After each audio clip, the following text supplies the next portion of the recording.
આગળથી વિગતો સામે આવી રહી છે। અંડરપાસમાં પાણી ભરાયા છે। જોશીપરા અંડરબ્રિજમાં પાણી ભરાયા છે। જોશીપરા વિસ્તારમાં અવરજવર કરવામાં મુશ્કેલી પડી રહી છે તો રસ્તાઓને ડાયવર્ટ કરી દેવામાં આવ્યો છે। 12 ફૂટ સુધી પાણી ભરાઈ ગયા છે। આ સાથે જ બેરિકેડ રાખી રસ્તાને બંધ કરી દેવામાં આવ્યો છે।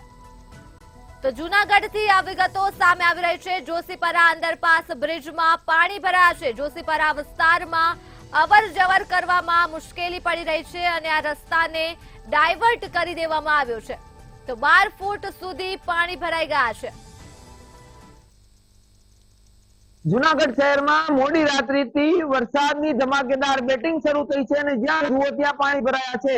જે ગત રાતથી વરસાદી માહોલ સર્જાયો છે જેને લઈને જૂનાગઢ શહેરનું જે જોશીપરાનું જે અંડરબ્રિજ છે ગરનાળું ત્યાં પાણી ભરાયું છે અને હાલ 12 થી 15 ફૂટ જેટલું પાણી ભરાયું છે અને આ દ્રશ્યોમાં જોઈ શકો છો કે જે રીતની સ્થિતિ છે કે હાલ અહીંથી જે વાહન વ્યવહાર છે તે ખોરવાયો છે। લોકોને જે રેલવેના જે ટ્રેક છે તેના પરથી પસાર થવું પડે છે ચાલીને અને બીજી તરફ આ જે અંડરબ્રિજ છે ત્યાંથી જોશીપરા વિસ્તાર અને જેટલા 50 થી વધુ સોસાયટીઓ આ વિસ્તારને લાગુ પડે છે અને જેને લઈને હાલ દ્રશ્યો જોઈ શકો છો કે કમર ડૂબથી લઈ અને લોકો ડૂબી જાય તેટલું પાણીમાં છે તે ભરાયું છે અને હાલ લોકોને પણ અહીંથી પસાર થવામાં મુશ્કેલી પડે છે। તો બીજી તરફ જોશીપરા અને જે હર્ષદનગર સહિતના વિસ્તારોના લોકોને છે તે ફરી શહેર તરફ જવું પડી રહ્યું છે।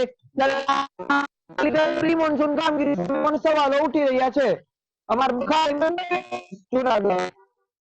જૂનાગઢ ખાતે વરસાદને પગલે મેઘલ નદીમાં પૂર આવ્યું છે। વિગતો મળી રહી છે વરસાદને લઈ જૂનાગઢથી તો માળિયાહાટી નામા તેમજ ગીરમાં ભારે વરસાદ વરસ્યો છે। નદીમાં સિદ્ધેશ્વરના શિવલિંગ પર મેઘરાજાએ જલાભિષેક કર્યો છે। પૂરના પાણીમાં 5 ફૂટની શિવલિંગનો જળાભિષેક કરવામાં આવ્યો છે। માળિયાહાટીમાં નીચાણવાળા વિસ્તારોમાં પાણી ભરાયા છે તો નદીમાં પૂર આવતા જ ખેડૂતોમાં ખુશીનો માહોલ પણ જોવા મળી રહ્યો છે। માળિયાહાટી નામા તેમજ ગીરમાં ભારે વરસાદને કારણે પૂર સર્જાયું છે તો પૂરના પાણીમાં 5 ફૂટની શિવલિંગ જળમગ્ન થઈ છે અને માળિયાહાટીમાં નીચાણવાળા વિસ્તારોમાં પાણી ભરાયા છે।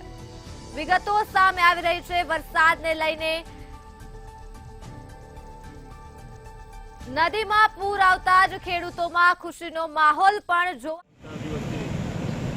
તારીખ 1/7/2024 રોજ અને અગાઉ પણ 3 દિવસથી માળિયાહાટીના ગામ સહિત માળિયાહાટીના તાલુકામાં અવિરત વરસાદ ચાલુ છે। જેના કારણે ખેડૂતોએ પોતાનું વાવણી કાર્ય મગફળી સોયાબીન જેવા પાકોનું વાવણી કાર્ય સંપન્ન કર્યું છે। સાથે સાથે આજે રાતથી ખરેખર 8-9 વાગ્યાથી મેઘરાજાએ પધરામણી કરી છે માળિયામાં અને આજરોજ સવારના 7 વાગ્યે મેઘલ નદીમાં પણ નવા નીર આવ્યા છે જેથી ગામ લોકોમાં ખૂબ ખુશીની લહેર દોડી ઉઠી છે। સાથે સાથે મેઘલ નદીની વચ્ચોવચ્ચ વિરાજમાન શ્રી સિદ્ધેશ્વર મહાદેવને પણ આજે મેઘરાજાએ જલાભિષેક કરી અને માળિયા ગામને પીવાના પાણીની સમસ્યામાંથી મુક્તિ કરાવ્યા છે। સાથે સાથે ખેડૂતોમાં પણ ખૂબ ખુશીની લાગણી છે। પોતાનું વાવેતર થઈ ગયું છે અને મેઘરાજા અવિરત હજુ પણ ચાલુ છે એટલે બધામાં ખૂબ ખુશીનો આનંદની લાગણી છે।